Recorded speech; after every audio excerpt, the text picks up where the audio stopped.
Kāda ir jūsu attieksme pret to, ka politisks darbinieks zīmē karikatūrās, un vai jums tas vispār patīk, ja jums ir kāds naids pret karikatūrām? Nē, nekad mūžā. Man patīk karikatūras, un jo vairāk, jo labāk. Tur kaut ko var atrast arī vērtīgu, un mans kredo šeit ir tāds, ka katrā jokā ir arī zināma daļa joka. Ja? Pamēģiniet saprast. Un kāds ir jūsu iespējas pēc tikšanās ar jauniem žurnālistiem? Ļoti labs. Tikai man gribētos, lai viņi būtu mazliet trakāk, pārgalvīgāk, un lai viņiem nebūtu šī sajūta, ka viņi kautrējās vai baidās no prezidenta. Es gribētu, lai mums būtu valstī tāds augsts cieņas līmenis visās institūcijās, bet lai mēs savstarpēji justos, kā savējie. Vai jūs vēl kādreiz gribētu tikties ar jauniem žurnālistiem? Ja jūs man uzaicināsiet. Noteikti. Paldies. Vai drīkst jūs palūkt kādā ģimenes bildē ar jaunajiem žurnālistiem? Tie jau varētu pagriezties vienkārši, kam ir apgaismojums. Bet vai jūs varat sanākt, ka nu varētu ir gaisma?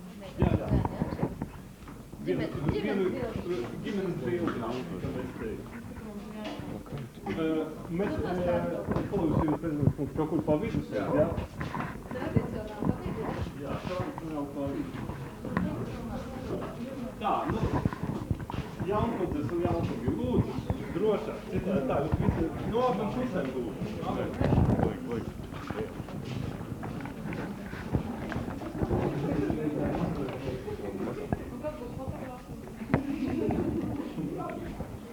Kristiāns Dabūs.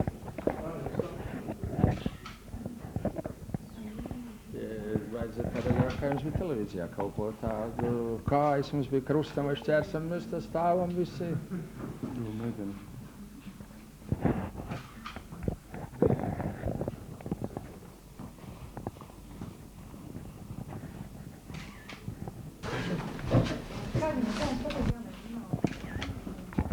Es šo jautājumu atbildēju. Es domāju, ka šādi jautājumi pat nevar būt. Tie ir jauki, mīļi cilvēki, un ar viņiem ir ļoti interesanti un patīkami tikties. Bet iepriekšējai valdībai bija tomēr konflikts ar žurnālistiem. Vai jūs nebaidāties no tā, ka tas varētu gadīties arī ar jums? Nē. Kāpēc? Tāda ir mana iekšējā pārliecība. Es nevaru pamatot un pateikt. Man nav bijis manā mūžā nopietnu konfliktu ar žurnālistiem. Viņi nav arī šoreiz. Un kāpēc, lai viņi rastos nākotnē? Bet žurnālisti varbūt neticam riebīgi. Es arī. Bet tad rodas konflikts. Kur var pusē risināt? Jūs cerat risināt to, ja tāds gadīsies? Es domāju, ka žurnālists pats atrisinās. Mans uzdevums ir tikai viņu neveicināt un neradīt apstākļus, lai viņš neiet dziļumā.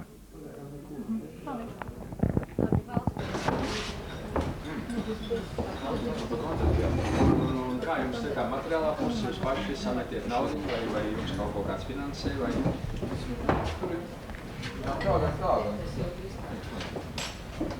Jā?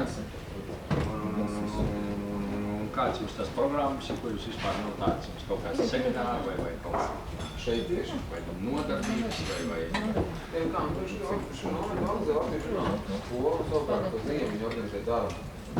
Rīgā aptamies, tas vienkārši ir iespēja tādu, ka jauniešiem no visur viņiem gribēšana sabrauc šeit uz vietas, vienkārši viņiem iespēja braudēt savā starpā, viņām ir atpūšanas dienas, viņas strādā.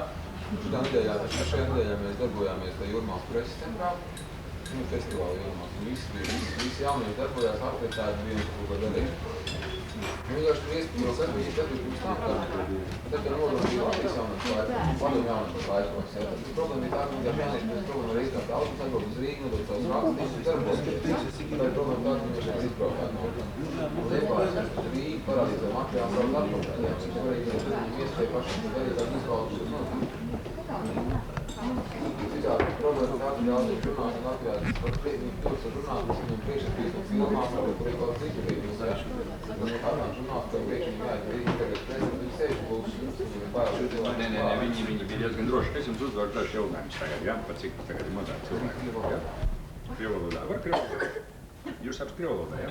Jūs latviešu valodā, ja? Latviešu valodā. Nākiet, kas vēl te bija? Jūs arī bijāt arī. Nāda latviešu valodā. Tad es jums tur vienkārši, es arī biju apmūlis drusku, tāpat kā jūs. Ko jūs gaidiet no jaunā Latvijas prezidenta?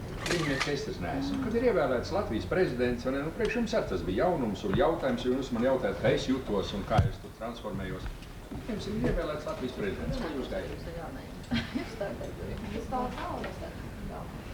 Bet, ko jūs tā gribētu? 1, 2, 3, 4. Nu tā, kas jums liekas?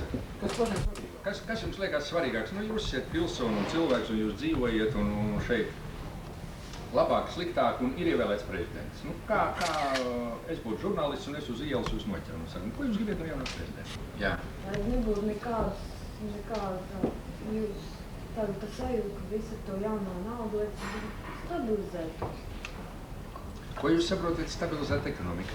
Jums kā žurnālistam man gribētos, lai jūs runātu tādā vienkāršā tautas valodā. Jums ēst vairāk gribās vai ģērbties labāk. Visa dzīve jau reducējās uz vienkāršām lietām, vai ne? Sevi žurnālistam. Uz vienkāršām lietām. Vai jūs gribiet zelta auskars nopirkt, vai ne? Vai mašīnu? Ko jūs saprotat stabilizāciju? Vienkāršākās lietas, lai cilvēkiem būtu kaut kāda iespēja samaksāt par savu dzīvokli, cik es zinu, daudziem cilvēkiem nav iespējas. Jūs pat varat par dzīvokli samaksāt? Jūs vecāki? Mani vecāki tomēr var samaksāt. Patreiz var. Mani vecāki, jā. Nu, tātad jūs gaidiet iekšrunē, bet man kā prezidentam šeit jums ir uzreiz jautājums. Bet prezidents it kā neatbild par iekšējo ekonomisko stāvokli, ja, par darbību. Priekš tam ir valdība, ja? Ja jūs būsiet žurnālisti, jā, tā ir interešu sfēra, jo galu beigās prezidentam ir svarīgi, kā dzīvo viņa tauta, visi viņa darbību faktori. Bet tieši tā ir valdības funkcija, bet to es tā pieņemu kā ceļmājas, kad vajag arī skatīties valdības darbībā un ekonomikā, ja jūs tā domājat. Un jūs kā to domājat, otram jau vienkāršāk ir atbildēt. Prezidents ir par visu atbildīgs, tāpēc viņš arī ir prezidents. Nu jā, tāda apmēram mums domas sakrīt. Jā, ko viņa teica, viņa grib tādu stipendiju, lai var meiteni vismaz lūgprāt atbildēs nopirkt par savu stipendiju, bet viņa nesanāk. Jā. Kas ir tas ir? Un tur vēl naudu. Es atceros, ka es biju studēta, tad es ēdu tā par 11 kapēkām mannā, par 2 kapēkām teļu, un viens viesmēs maksāja laikam 4 kapēkas. Katru rītu man brokastīs jau tādā vienā pie Āgenskalna tirgus tādā kafetērija, kas skrien tur virām. Nu, es varēju iztikt, man bija 35 rubļu stipendija, Bet tagad ir labāk, agrāk nekā nebija. Cik tagad ir 1000, cik? 1500. Man bija 35 rubļi, es varēju iztikt, un tad 1500. Man pirmajā kursā bija 18,50. Jā. Celtniecības tehnikumā. Jā, mums bija stipendija laikam 12 vai 25, jau aizmirsies, un tad zupšķīvus maksāja dažas kapeikas, 5 kapeikas, maizes bija pa vēl. Jā, maizi tur ir. Maizes kabatā vēl savu. Nu jā, labi, to mēs labāk sarunāsim. Eģen, jums kā žurnālistu vadītājiem, šeit ir arī interesanta situācija. Un tagad mēs esam brīvā situācijā, ja? Un es jums prasu, ko jūs gaidiet no prezidenta. Jūs man atbildiet, es gaidu, lai stabilizētos stāvoklis valstī. Tas ir visu un neko. Un par visu un vispārīgi. Un tad, ja es esmu sociālismu produkts un es varu kaut ko, kā sakot, pļāpāt un neko nepateikt, ja, no kā man jātiek vaļā, tad jums tas ir nepiedodam, ka jūs jau it kā nebūtu, jūs jau esiet šai laikā, un jums vajadzētu savas domas tomēr, precizēt, konkretizēt, un tā kā jūs to iemācīsieties droši vien. Bet ko jūs gaidiet no prezidenta? Lai stabilizētu ekonomisko stāvokli, tur nav vajadzīgs prezidents. Tas jau visu mūžu ir padomā arī stabilizējuši stāvokli.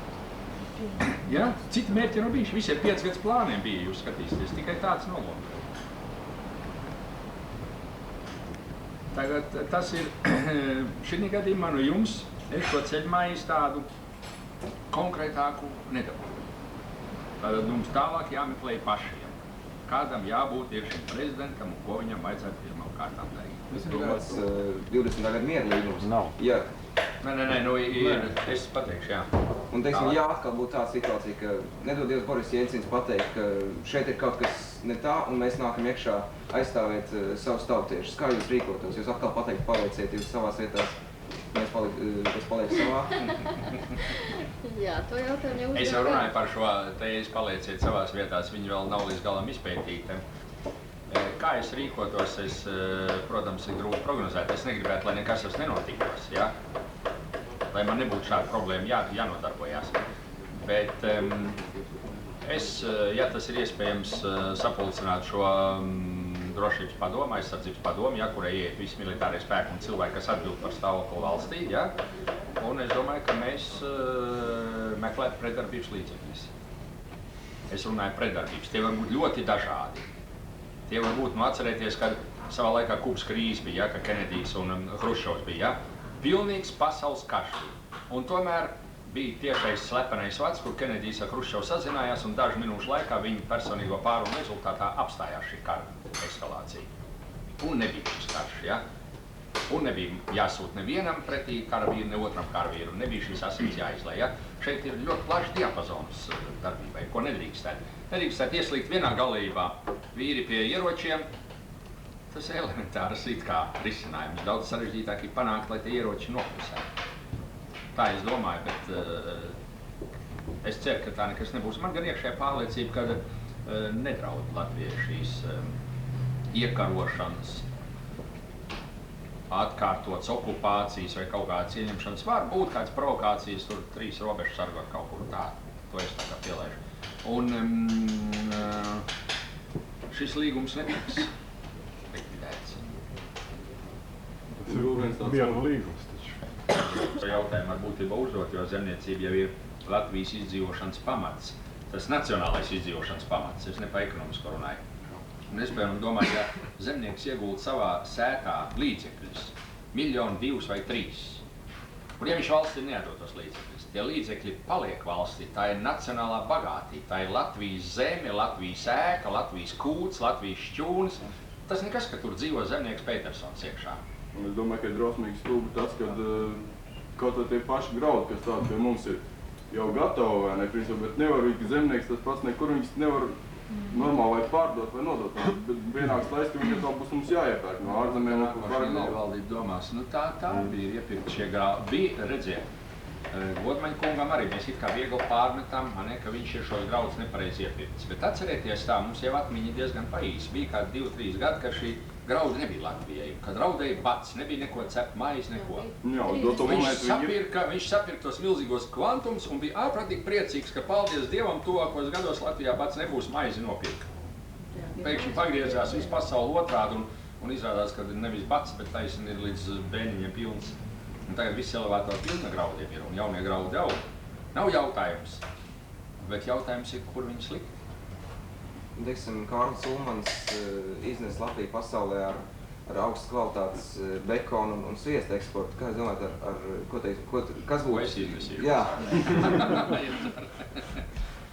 Vai Kārlis Ulmans iznes bekonu un sviestu, viņš radīja apstākļus. Tā ir vēl viena īpatnība, ko mums vajadzētu darīt visiem valdību kopā. Radīt apstākļus, lai kas ir spējīgs iznest to bekonu un audzēt, lai tas audzē. Ja? Es domāju, es negribu nekādas zvaigznes no debesīm šodien skatīties. Es vēlreiz saku, ja man izdotos panākt, ka tuvākā laikā tiktu Krievijas karaspēks atstāt Latviju, tad es uzskatītu, ka es būtu kaut ko jau Latvijas labā izdarījis. Kā tad jūs uzskatāt, mūsu bruņoties spēkus spēs nodrošināt Latvijas prasības tieši? Latvijai nevajadzētu bruņotiem spēkiem, kas būtu orientēti agresīvā, es domāju.